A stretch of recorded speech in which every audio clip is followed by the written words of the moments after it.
वाली senior college के छात्रों की बस जंगल के रास्ते से गुजर रही थी। ट्रिप खत्म करके वे वापस धाराशिव आ रहे थे। दिन भर मौज मस्ती करने की वजह से सभी छात्र थक कर सो गए थे। दरवाजे की सीट के पास विकास सर और सुशील सर खर्राटे ले रहे थे। बस ड्राइवर विजय मामा भी नींद में बस चला रहे थे।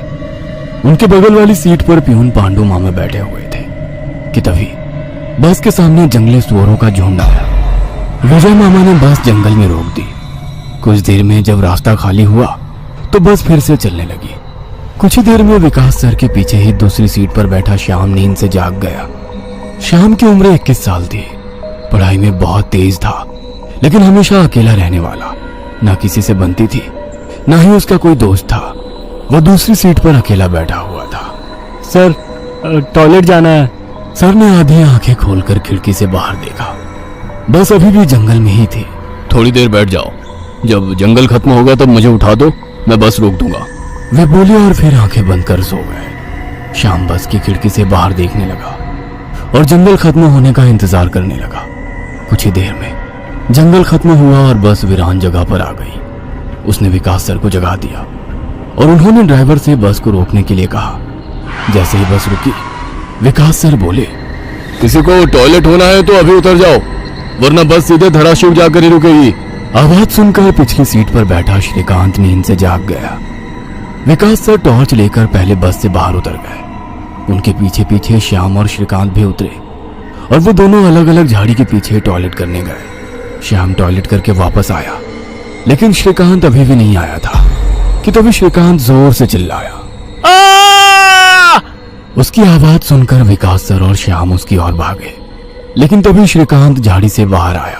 क्या हुआ, क्यों चिल्लाए थे? कुछ नहीं सर, चप्पल से होकर कांटा पैर में चुभा।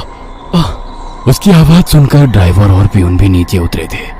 वह सब बस में वापस चढ़ने ही वाले थे कि तभी एक बाइक बस के सामने आकर रुक गई। अरे भाई साहब, यहाँ के नहीं हो क्या आप? क्या आपको पता नहीं कि इस रास्ते पर लोगों को हमेशा चकवा लगता है? बाइक चलाने वाला बोला। चकवा नाम सुनकर विकास सर बोले, हाँ पता है, हम बस निकल ही रहे हैं। और वो सब बस में बैठ गए। सर, वो आदमी किस चकवे के बारे में बात कर रहा था? प्यून ने अगली सीट से ही मुड़कर विकास सर से पूछा। हिंदी में चकवा मतलब छलावा, छलावा मतलब भूत। कहते हैं जो लोग रात में सफर करते हुए मरते हैं उनकी आत्मा छलावा बन जाती है। छलावा रात को सफर करते हुए यात्रियों को पकड़ लेता है और उन्हें अपने गंतव्य स्थल तक पहुंचने ही नहीं देता। वो बस उन्हें उसी जगह पर घुमाते रहता है।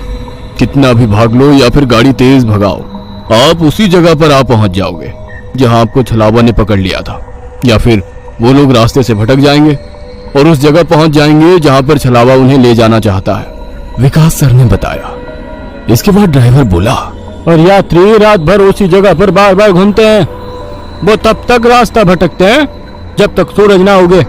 जैसे ही सूरज उगता है उनकी ताकत कम हो जाती है। मेरे कुछ ड्राइवर दोस्त हैं, उनको भी छलावे ने पकड़ लिया था। कहते हैं छलावा बस उन्हीं यात्रियों को पकड़ता है जो थके हुए होते हैं, क्योंकि उन पर हावी होना बहुत आसान होता है ना। फिर तो छलावा बहुत ही खतरनाक है। प्यून घबराते हुए बोला।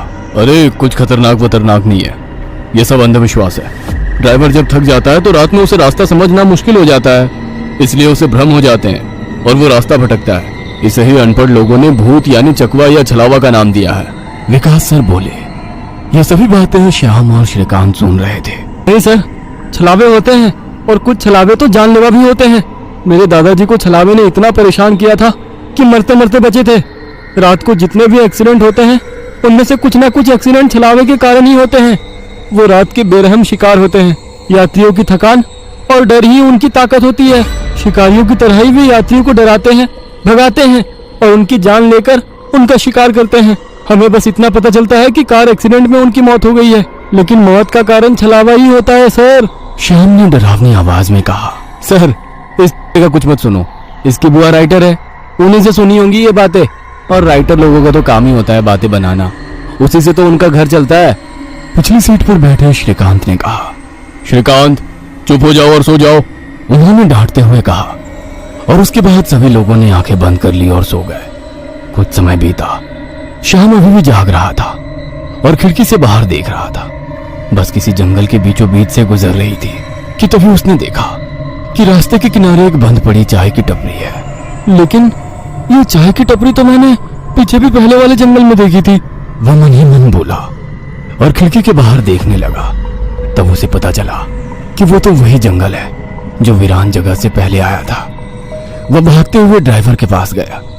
विजय मामा नींद में बस चला रहे थे, बीच बीच में आंखें झपका रहे थे। विजय मामा, बस कौन से जंगल में है? होगी किसी जंगल में। रास्ते में जंगल कम है क्या?